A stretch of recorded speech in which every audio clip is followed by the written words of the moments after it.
Welcome everybody to this amazing interview that we are going to have with Dr. Jimmy Gumman, my good friend, Dr. Jimmy Gumman.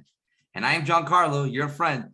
And I'm super excited because today we're going to talk about glutathione and neurodegenerative disease. Who better than Dr. Jimmy Gumman, who is the world-renowned expert on glutathione. You know, we're all really excited to really find out the connection between glutathione and the brain. So let's start with that, Dr. Gumman. What is meant by neurodegenerative disease? When you look at the word itself, when you see the term neuro, we know that we're going to be talking about neurology, or the study of nerves or the nervous system. Now, when we look at the nervous system, there are actually three large parts to the nervous system. The peripheral nerves that serves our arms and our legs and our skin and so on. The spine, which houses that main trunk of wires coming out of the skull. And finally, the brain, which I think most scientists agree is probably the most sophisticated structure in the known universe. There's the second part of that word. Neurodegenerative. Well, we usually use the word degenerative. It implies a kind of a slow or chronic breakdown in structure or function. So most of these are considered chronic diseases, which tend to unfortunately deteriorate over time. Now, fortunately, the peripheral nerves are pretty tough. They don't show up so often on the list of neurodegenerative problems. The spine, a little less so, but the brain, being the most complicated, is the most prone to developing problems. Now we can ask the third question. What are some common diseases we have heard of? Yeah, I'm sure that everybody in this call has heard of Parkinson's and Alzheimer's disease. And I'm also sure that many of our listeners today have been directly affected in one way or another with one of or both of these two problems. It's unfortunately all too common. And both of these Parkinson's and Alzheimer's tend to be progressive over the years, some cases deteriorating faster than others.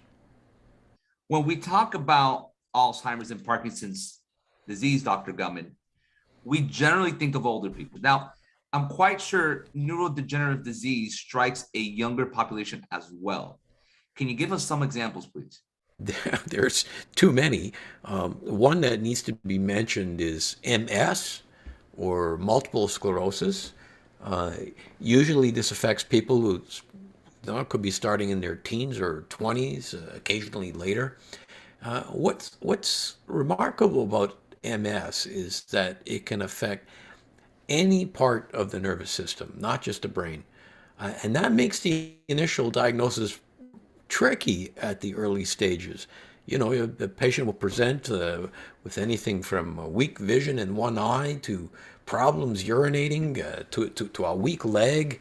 You know, the diagnosis is often delayed until there are several different attacks. And when you see different attacks from different places in the neurological system, then the suspicion of MS definitely goes up.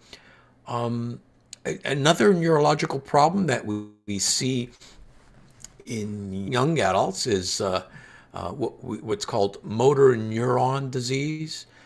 Give you an example. The famous scientist Stephen Hawking is an example. You know, you've all seen him. He's got motor neuron disease. A related problem is ALS, which stands for amyotrophic lateral sclerosis. This was made notorious by the baseball player Lou Gehrig. In fact, people refer to this problem as Lou Gehrig's disease. Then there's things like Huntington's diseases again. Right through the spectrum, from the very young to the very old, there are far too many examples of neurodegenerative diseases.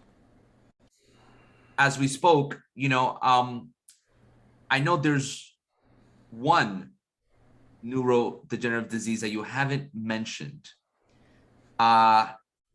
Just to jar your memory, it seems to affect even a younger age group.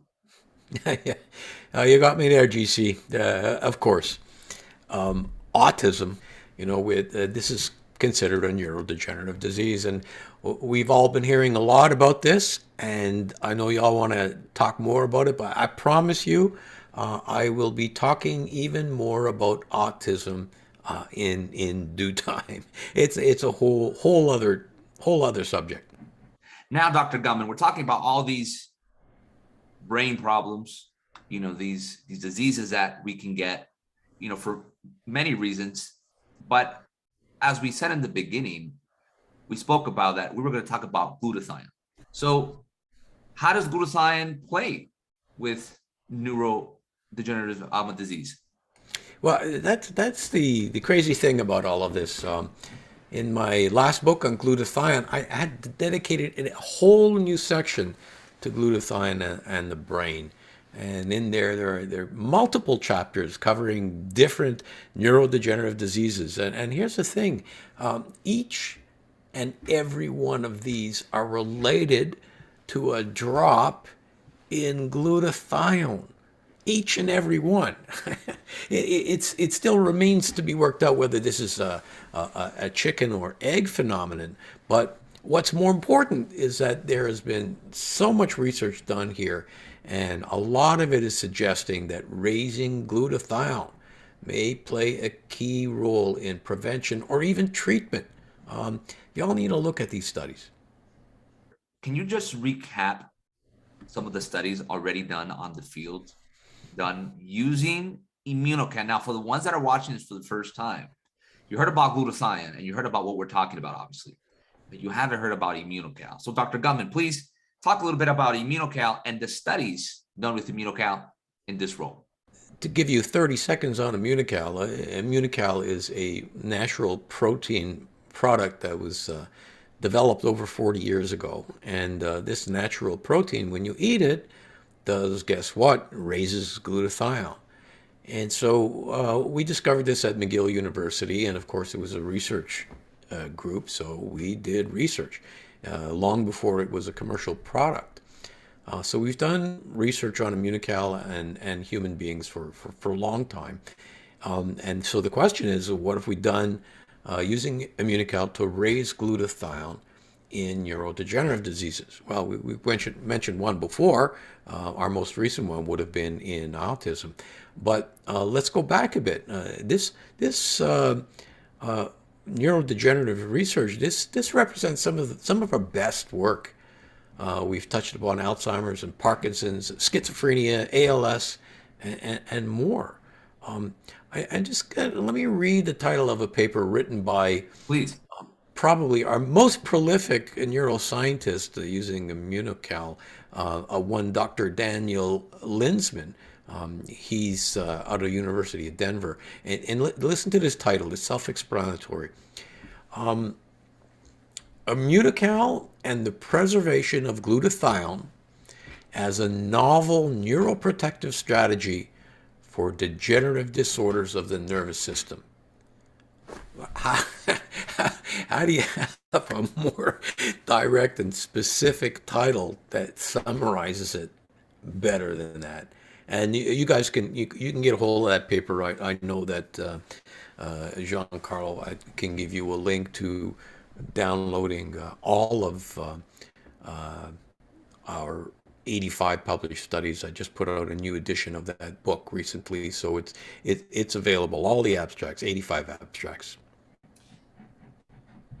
What you just read gave me goosebumps. Really, me too. Every time I read it.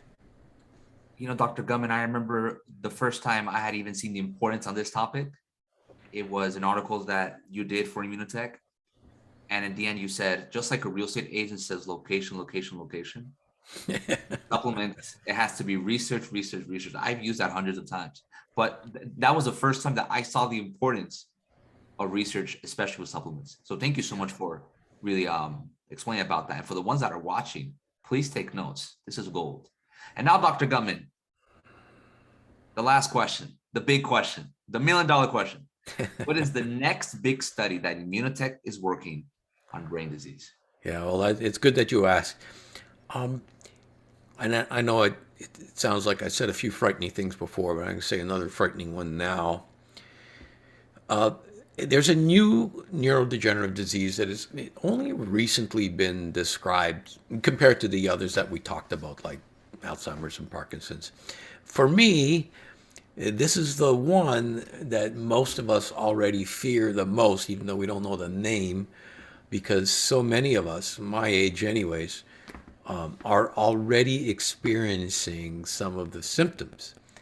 And you may not know the name. Well, let me tell you the name. It's called MCI, or mild cognitive impairment. It's a new diagnosis. What is MCI?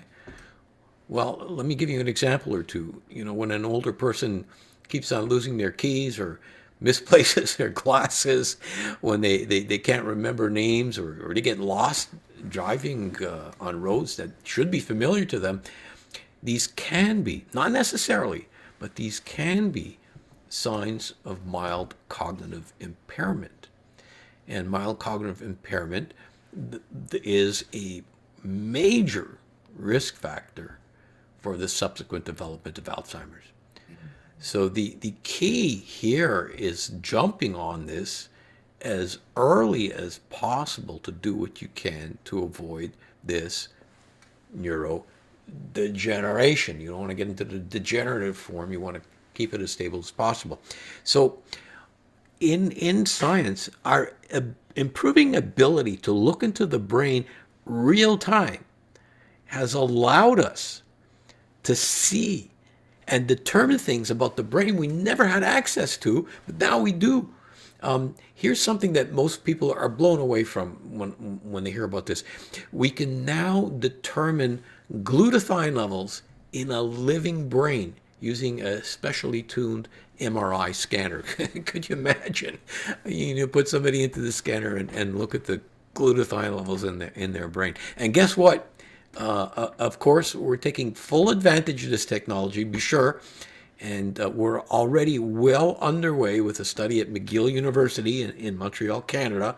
Again, there's a lot of Americans there. I'll tell you, McGill University is the Harvard of Canada, looking at the effect of immunical. Yeah, immunical on this very problem.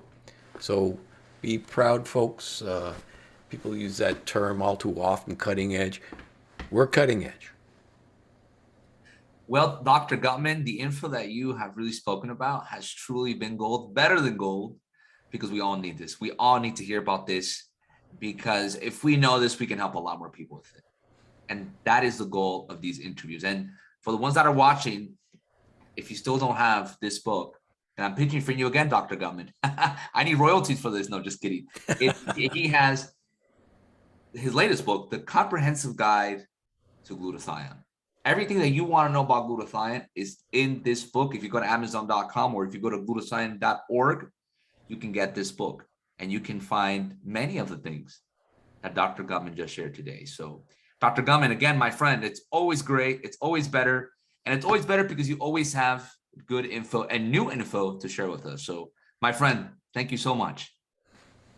Thank you, GC. It's always a pleasure to work with you.